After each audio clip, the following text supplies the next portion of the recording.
Now we're going to turn to Aaron Dorfman. He's the Executive Director of the National Committee for Responsive Philanthropy. That's actually very interesting and very important, as you're about to find out, for a right-wing and left-wing perspective. Aaron, welcome to the Young Turks. Thanks, Jane. Good to be here. Aaron, first let me ask you, what is the National Committee for Responsive Philanthropy, and what do you do? Yeah, we're the watchdog and critics of the nation's foundations and grant-making institutions, trying to bring the voice of nonprofits and of marginalized communities into discussions about philanthropy. So for about 35 years, we've been trying to get the foundations to be more responsive to communities of color, low-income folks, and others who have been left out. All right, so let's talk about, first, who do you include in there? I mean, is it just like the large foundations, that give out money to different good causes, or does it also include right-wing and left-wing groups? It includes groups all across the spectrum. Our special niche, though, is the 70,000 grant-making foundations in the country. So from the big ones like the Bill and Melinda Gates Foundation with $30 billion in assets, down to the Family Foundation with $5 million in assets. But all told, we're talking about $500 billion of tax-exempt funds held by these 70,000 foundations. So it's not just a little bit of money. So does any of that, or how much of that, goes to right-wing groups? Yeah, we've been studying this for quite some time, and it is in the hundreds of millions of dollars and the billions of dollars, depending on how you count it.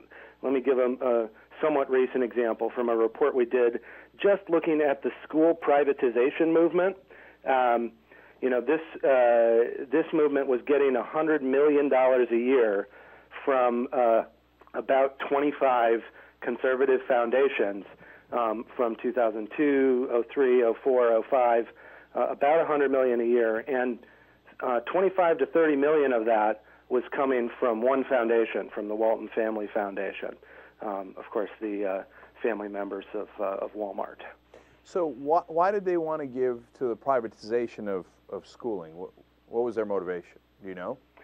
Well, they really want to see the schools privatized. I won't guess about their motives. They say that they're doing it because they believe that will help kids.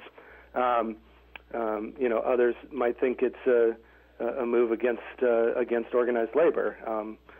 Clearly, there's been a lot of attacks on teachers' unions as a part of that. But Walmart we try to take them at face value on what they say and simply analyze, where the dollars are going. Walmart wouldn't be interested in unions, though.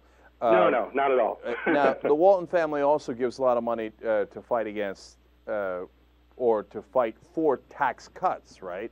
Yep.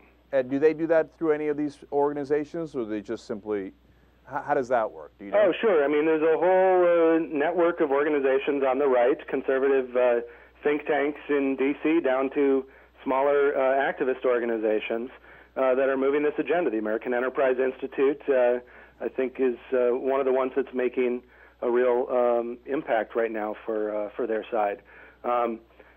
But the things that we've noticed is that the right-wing foundations are funding the entire spectrum of organizations, from the multi-million-dollar think tanks down to the smaller grassroots groups, and they've been doing that for quite some time. And I think more progressive foundations are starting to catch up, but may not have done so yet, and that's something we've been trying to accelerate.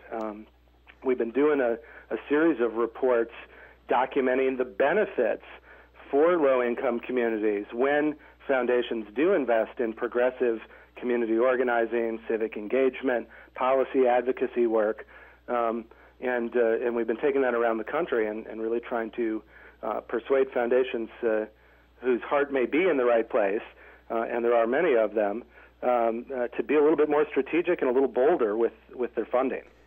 Aaron, I think what you do is very important because it makes a big difference if somebody finds out, hey, you know what, the people that bust me over to a pro-healthcare insurance company rally are actually paid by health insurance companies, right?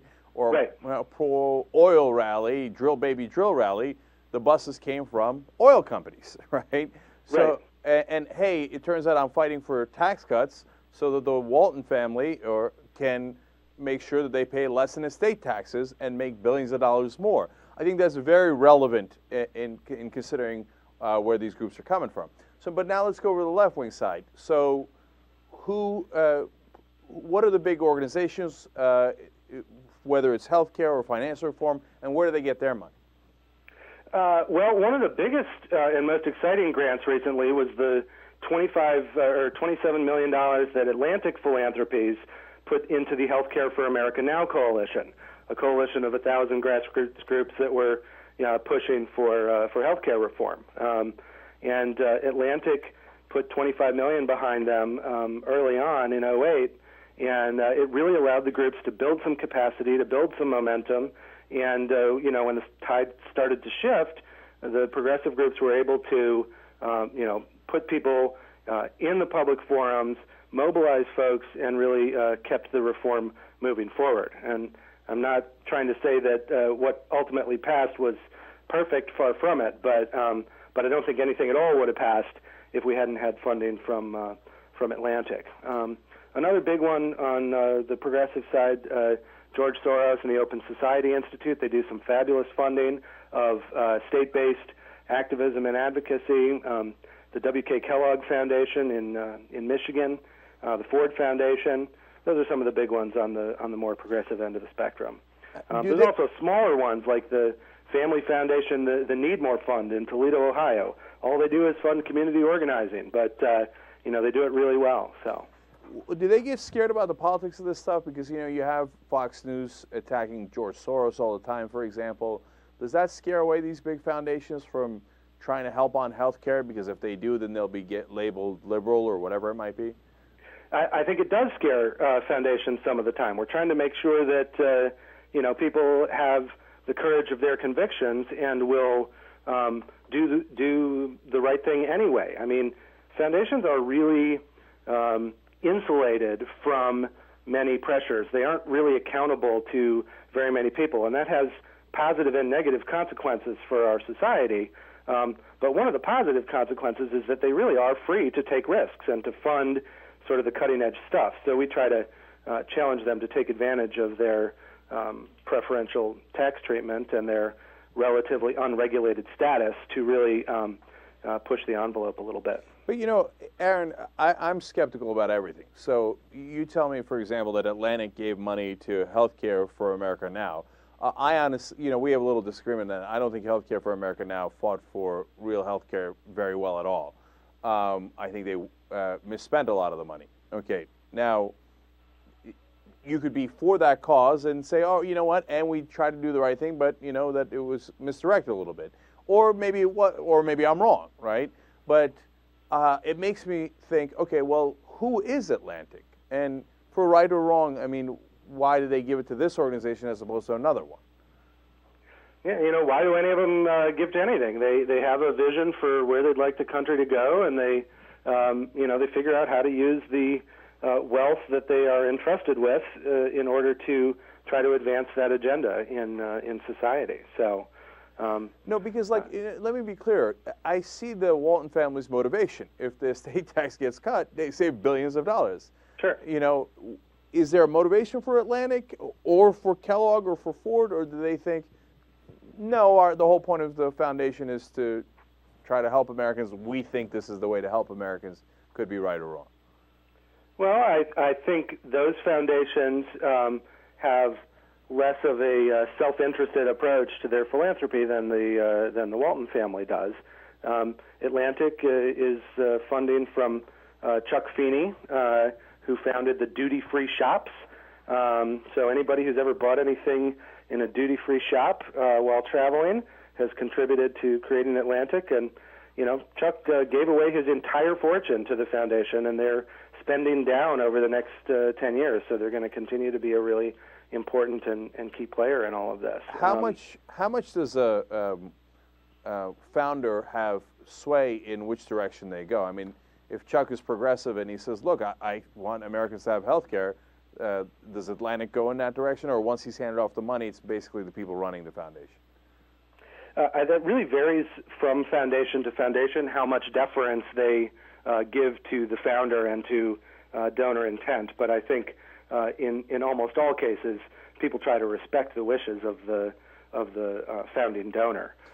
Chuck is still around, still an active part of that board, so certainly he has a voice, but he doesn't chair the board, and he's given over quite a bit of control to everyone else. So, and they have a fabulous staff, and the board is not. He didn't stack the board with family members, so it's a board that I think really tries to think about what's best for the country and move in that direction. Okay. We're out of time now, but very interesting conversation. Aaron Dorfman is the Executive Director for the National Committee for Responsive Philanthropy, and what I got out of it is we're in the middle of a battle between rich people. Okay. Yeah. Some are on the good guys and want to look out for people, and others just want to protect their money. So that's what it boils down to. Thank you, Aaron.